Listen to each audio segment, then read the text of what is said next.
नमस्कार किसान साथियों, स्वागत है आपका इस यूट्यूब चैनल मिस्टर फार्मर में। मेरा नाम हिमांशु है और मूंग की खेती पार्ट 2 में आज हम बात करेंगे बीज उपचार यानी सीड ट्रीटमेंट की। सबसे पहले हम समझेंगे बीज उपचार क्या है। फसलों में रोग मुख्य रूप से बीज जनित, मृदा जनित या हवा जनित होते हैं। तो बीज जनित या मृदा जनित रोगों से लड़ने के लिए बीज उपचार से बीज की बुआई के पूर्व ही बीज का रासायनिक दवाओं से उपचार किया जाता है, जिसे बीज उपचार कहते हैं।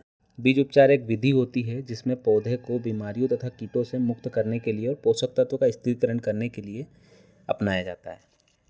अब सवाल आता है, बीज उपचार क्या आवश्यक है? हाँ, आवश्यक है, क्योंकि मृदा जनित और बीज जनित जो रोग होते हैं वो आगे चल के अनुकूल अवस्था आने पर पौधे को अत्यधिक नुकसान पहुंचाते हैं, जिसे नष्ट करने के लिए किसान को भी अत्यधिक नुकसान होता है और फसलों को भी अत्यधिक नुकसान होता है।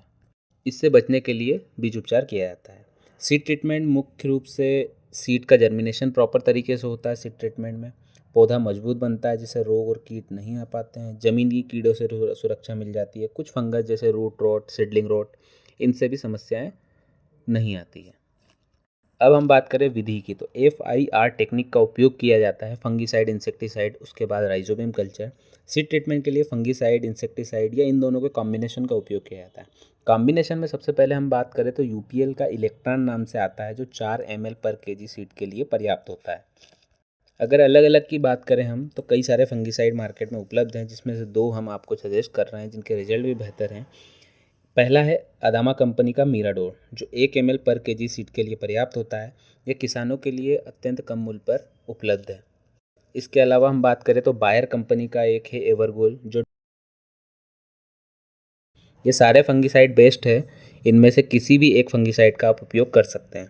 इसके आगे हम अगर बात करें इंसेक्टिसाइड, तो इसमें थायमेथाक्साम 30% FS का उपयोग किया जाता है। अब सवाल आता है FS का ही उपयोग क्यों किया जाए। तो FS जो होता है वो प्रॉपर सीड ट्रीटमेंट के लिए ही बनाया गया है। यह एक गाढ़ा द्रव होता है जो आसानी से सीड पर चिपक जाता है। यह फॉर्म सीड जर्मिनेशन के बाद भी बीमारियों से या कीट से मेनली लड़ने में सहायक होता है।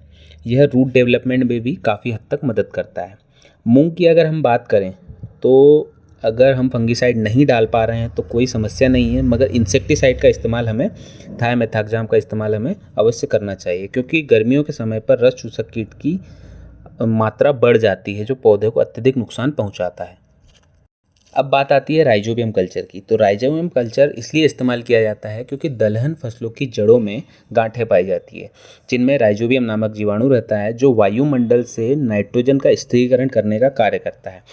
अगर ये स्थिरीकरण ज़्यादा मात्रा में करेगा, अगर हम सीड ट्रीटमेंट राइजोबियम कल्चर से करेंगे तो ये ज़्यादा मात्रा में नाइट्रोजन को पौधे तक बनाए रखेगा। ज़्यादा मात्रा में बनाएगा तो हमें पौधों की वृद्धि और विकास में आसानी होगी। इसके द्वारा हम एक अतिरिक्त लागत जो हम टानिक की खर्च करते हैं वो भी कम लगेगी। अब सवाल आता है FIR मतलब फंगीसाइड, इंसेक्टिसाइड और राइजोबियम कल्चर तीनों मिलाकर हम सीड ट्रीटमेंट कर सकते हैं। तो वैज्ञानिकों के अनुसार यह सीड ट्रीटमेंट नहीं किया जा सकता तीनों को मिलाकर। अगर हम तीनों को मिलाकर सीड ट्रीटमेंट कर रहे हैं तो राइजोबियम कल्चर की मात्रा को डबल करना होगा। अब हम बात करते हैं आगे सावधानियाँ, क्या क्या सावधानियां हमें रखनी पड़ेगी सीड ट्रीटमेंट। तो सबसे पहले हम राइजोबियम कल्चर को कभी भी फंगीसाइड और इंसेक्टिसाइड के पहले सीड को कोटेड ना करें। दूसरी सावधानी हमें ये रखनी पड़ेगी कि फंगीसाइड की मात्रा का ध्यान अवश्य रखना है, अधिक या बहुत कम मात्रा में हमें नहीं मिलाना है। सीड ट्रीटमेंट करने के लगभग 24 घंटे के अंदर अंदर हमें सीड को बुआई जरूर करना है, और सीड ट्रीटमेंट करने के बाद सीड को अच्छी तरह से हमें सुखाना है। धन्यवाद किसान साथियों। अगर हमारी जानकारी आपको अच्छी लगी हो तो वीडियो को लाइक करें और आगे भी किसानों तक पहुंचाएं। धन्यवाद।